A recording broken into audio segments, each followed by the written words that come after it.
Hi అండి, ఎలా ఉన్నారు? బాగున్నారు అందరూ?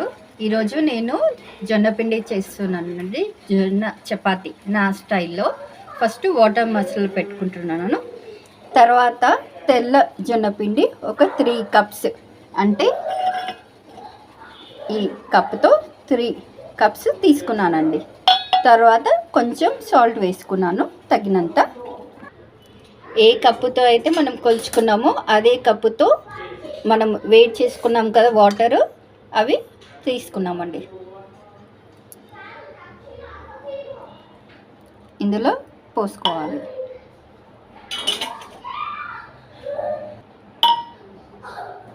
Two cups పోసానండి. సో మనము 2 కప్స్ వాటర్ పోసుకున్నాం కదా వేడివి. సో కలుపుకుందాము.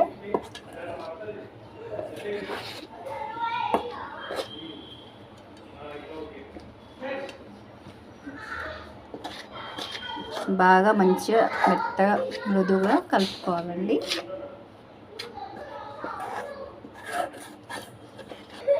సో ఇప్పుడు మనము ఇలా కలుపుకున్నాం కదా, మనకి ఇంకా కొంచెం వాటర్ పడతాయి. ఎందుకంటే 3 కప్స్ తీసుకున్నాం కాబట్టి సేమ్ కొలత కూడా 3 కప్స్ వాటర్ తీసుకోవాలి, వేడి వాటర్.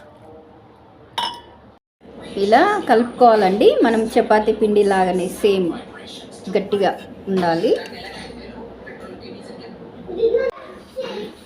ఇలా చేసుకున్నామండి ముద్ద. ఇప్పుడు మనం దీన్ని తాల్చుకుందాం.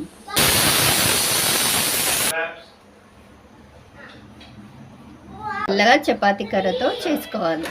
సేమ్ మనం చపాతీలు ఎలా చేసుకుంటామో అలాగే సన్నగా చేసుకోవాలి.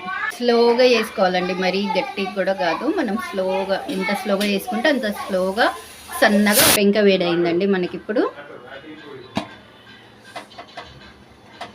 కొంచెం పైనుంచి వాటర్ అద్దుకొని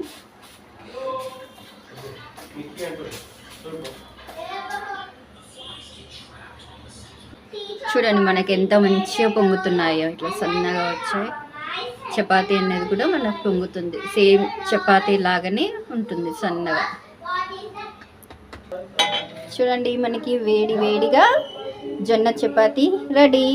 దీంట్లో కాంబినేషన్ మీరు ఏమైనా వేసుకొని తినొచ్చు. అంటే సేమ్ చపాతీ లాగానే ఉన్నాయన్నమాట. మీరు ఎలానే ట్రై చేయండి. Thank you for watching.